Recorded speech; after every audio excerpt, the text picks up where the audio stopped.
चलिए, आज एक बहुत ही खास सफर पर चलते हैं। एक ऐसे राजकुमार की कहानी जिसने राजपाट छोड़कर खुद को जीतने का रास्ता चुना। जी हाँ, हम बात कर रहे हैं जैन धर्म के 24वें तीर्थंकर भगवान महावीर की। ये सिर्फ एक कहावत नहीं है, बल्कि ये तो भगवान महावीर के पूरे जीवन का निचोड़ है। ये हमें याद दिलाता है कि असली लड़ाई बाहर नहीं, हमारे अंदर होती है, और उन्होंने इसी लड़ाई को लड़ने और जीतने का फैसला किया। तो सवाल यही उठता है ना, कि एक राजकुमार जिसके पास दुनिया की हर चीज थी, वो सब कुछ छोड़कर इतना बड़ा आध्यात्मिक गुरु कैसे बन गया? आइए, इसी सवाल का जवाब ढूंढते हैं और उनकी इस हैरान कर देने वाली कहानी में उतरते हैं। हमारी कहानी उस दौर की है जब भारत में नए नए विचार और आध्यात्मिक खोज की एक लहर सी चल रही थी। और इसी माहौल के बीच एक शाही महल में एक राजकुमार ने जन्म लिया, जिसकी किस्मत में सिंहासन पर बैठना नहीं, बल्कि इतिहास का रुख बदलना लिखा था। तो इनका नाम था वर्धमान, मतलब जो बढ़ता है। और वो बढ़े भी, लेकिन दौलत में नहीं, बल्कि आध्यात्म में। राजा सिद्धार्थ और रानी त्रिशला के बेटे। जन्म हुआ बिहार के क्षत्रिय कुंड में। कहते हैं उनके जन्म से राज्य में खुशहाली तो आई, पर उनका मन बचपन से ही इन सांसारिक चीजों से कहीं दूर कुछ और ही खोज रहा था। यहाँ एक बहुत गहरा विरोधाभास देखने को मिलता है। बाहर से तो वो एक राजकुमार थे जिनके चारों तरफ ऐशो आराम था, लेकिन अंदर से उनका मन बिल्कुल शांत और वैरागी था। उन्हें इन भौतिक सुखों में कोई दिलचस्पी ही नहीं थी। ये उनके अंदर चल रहे एक बड़े संघर्ष का साफ संकेत था। और फिर वो पल आया जिसने सब कुछ बदल दिया। उन्होंने सिंहासन, परिवार, दौलत सब कुछ पीछे छोड़ दिया और एक ऐसे रास्ते पर निकल पड़े जो मुश्किलों से भरा था, लेकिन वो रास्ता सत्य की ओर जाता था। ये उनके जीवन का सबसे बड़ा फैसला था, महान त्याग। कहा जाता है कि उनके माता पिता की मृत्यु ने उन्हें अंदर तक झकझोर दिया। उन्हें यह एहसास हुआ कि इस दुनिया में कुछ भी हमेशा के लिए नहीं है, हर चीज एक दिन खत्म हो जाती है।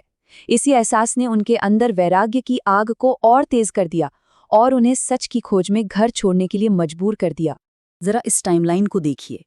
30 साल की उम्र में घर छोड़ देना, फिर 12.5 साल की वो कठोर तपस्या, 42 साल की उम्र में केवल ज्ञान यानी परम ज्ञान मिलना, और फिर 72 साल की उम्र में मोक्ष। क्या कमाल की जिंदगी थी। हर पड़ाव एक नई कहानी कहता है। जैन धर्म में इस महान त्याग को दीक्षा कल्याणक के नाम से जाना जाता है। ये सिर्फ घर छोड़ना नहीं था, ये तो एक आत्मा की अपनी असली ताकत को पहचानने के पवित्र सफर की शुरुआत थी। महलों का आराम छोड़कर उन्होंने एक ऐसा रास्ता चुना जो बेहद मुश्किल था। ये रास्ता था आत्मा अनुशासन का, कठोर तपस्या का और खुद की हर सीमा को लांघ जाने का। 12.5 साल, सोचकर देखिए, 1 दशक से भी ज्यादा का वक्त उन्होंने खुद को पूरी तरह से ध्यान और कठोर तपस्या में झोंक दिया।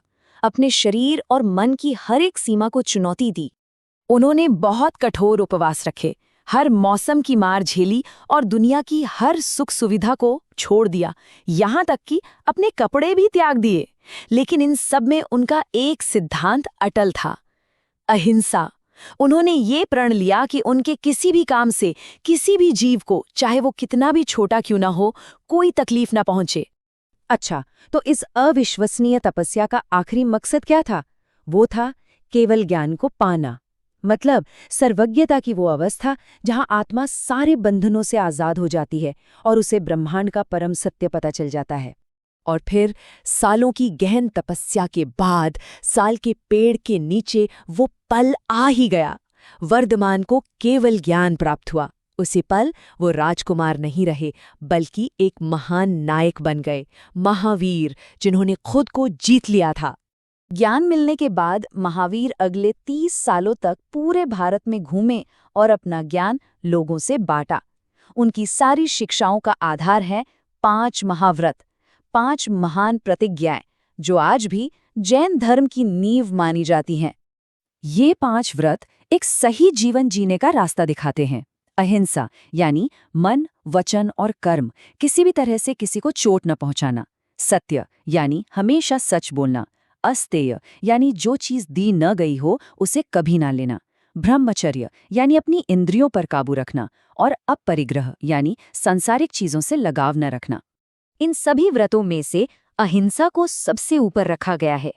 महावीर के लिए अहिंसा का मतलब सिर्फ किसी को मारना या पीटना नहीं था।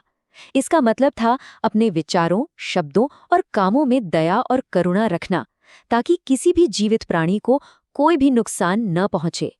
महावीर सिर्फ एक गुरु नहीं थे, वो एक दूर की सोचने वाले व्यक्ति थे। उन्होंने एक ऐसा ढांचा बनाया जिससे ये पक्का हो गया कि उनका करुणा और आत्मविजय का संदेश हमेशा जिंदा रहे। चलिए देखते हैं कि उनकी ये विरासत आज भी दुनिया को कैसे प्रेरणा दे रही है। तो 30 सालों तक लोगों को सही राह दिखाने के बाद 72 साल की उम्र में बिहार के पावापुरी में महावीर ने अपना शरीर त्याग दिया और अंतिम मुक्ति यानी मोक्ष को पा लिया। जैन परंपरा में इस आखिरी पल को निर्वाण कल्याणक के तौर पर मनाया जाता है। ये आत्मा की परम स्वतंत्रता का क्षण है, जब वो जन्म और मृत्यु के इस कभी न खत्म होने वाले चक्र से हमेशा हमेशा के लिए आजाद हो जाती है। उनकी सबसे बड़ी कामयाबी ये थी कि उन्होंने एक ऐसी स्थायी व्यवस्था बनाई जो उनकी शिक्षाओं को आगे बढ़ा सके। उन्होंने साधु, साध्वी और आम गृहस्थ पुरुषों और महिलाओं का एक 4 स्तरीय समुदाय बनाया। इसी वजह से जैन धर्म सिर्फ एक दर्शन बनकर नहीं रह गया, बल्कि एक जिंदा और बढ़ती हुई परंपरा बन गया। तो देखिए, महावीर की कहानी सिर्फ एक राजकुमार के सब कुछ छोड़ देने की कहानी नहीं है। ये हमें याद दिलाती है कि असली आज़ादी बाहर की चीज़ों में नहीं, बल्कि खुद पर काबू पाने में है। और ये हमें एक बड़े सवाल के साथ छोड़ जाती है कि आज की इस दुनिया में जहाँ हर कोई चीज़ों से जुड़ा हुआ है, हम महावीर के अपरिग्रह और आत्मविजय के संदेश से अपने लिए क्या सीख सकते हैं।